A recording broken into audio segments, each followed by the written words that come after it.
તો ગુજરાતમાં મંડાયેલા મેઘાની અસર દક્ષિણ ગુજરાત પર દેખાઈ છે। દક્ષિણ ગુજરાતમાં મેઘો સિઝનની શરૂઆતથી મહેરબાન છે અને હવે આ મહેરબાની લોકોની મુશ્કેલી બની રહી છે। નદીઓના વધતા જળસ્તર હાલ લોકોની સૌથી મોટી મુસીબત બન્યા છે। વલસાડ તાપી પાણી પાણી, નદીઓએ વટાવી ભયજનક સપાટી।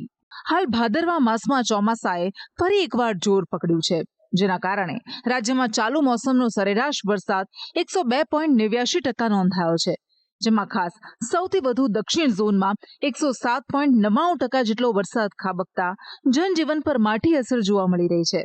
જોકે હજુ પણ મેઘાનું જોર ઘટ્યું નથી અને દક્ષિણના વલસાડ, ભરૂચ, તાપી અને ડાંગમાં વરસાદી માહોલ જોવા મળી રહ્યો છે। આ વરસાદી માહોલ વચ્ચે છેલ્લા 24 કલાકમાં સૌથી વધુ 10 ઇંચ જેટલો વરસાદ કપરાડામાં નોંધાતા સ્થાનિકોમાંથી જાણે આપ તૂટી પડ્યું હોય તેવી સ્થિતિ સર્જાય છે। કપરાડાની ઘોઘડી અને કેલી નદીમાં ઘોડાપૂર આવ્યું છે, તો આ બાજુ જિલ્લામાં ઉપરવાસમાં પડેલા ભારે વરસાદને કારણે મધુબન ડેમની જળ સપાટી 77.45 મીટરે પહોંચી છે। દમણગંગા અને ઔરંગા નદીનું જળસ્તર ઝડપથી વધ્યું છે। વહીવટી તંત્રએ કપરાડા, વાપી અને ઉમરગામના 13 ગામોમાં એલર્ટ જાહેર કર્યું છે।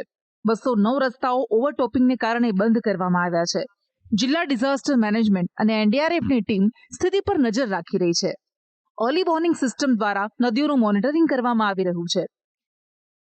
તેમજ ભરૂચના જંબુસરમાં ખાનપુર રોડ પર આવેલ લીંબાજીની ચાલીમાં પાણી ભરાતા લોકો મુશ્કેલીમાં મુકાયા છે। અંદાજિત 35 જેટલા મકાનોમાં પાણી ભરાયા છે। આ વિસ્તારમાં વર્ષો જૂની પાણી ભરાવાની સમસ્યા છે। हमारे क्या हमारे पानी भराई गયું છે। અમારે સામાન છે બધું ડૂબાઈ ગયું બધું। આ તરફ તાપીમાં અવિરત વરસાદથી ઉકાઈ ડેમમાં પાણીની આવકમાં સતત વધારો થઈ રહ્યો છે।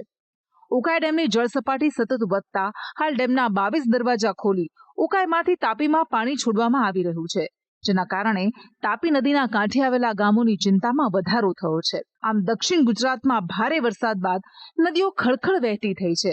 જોકે દક્ષિણ ગુજરાતમાં મેઘાએ હજી જોઈએ એટલો દમ નથી દેખાડ્યો, પરંતુ આગામી દિવસોમાં ભારેથી અતિભારેની આગાહીને લઈને લોકોએ સતર્ક રહેવાની જરૂર છે। બ્યુરો રિપોર્ટ, સંદેશ ન્યૂઝ।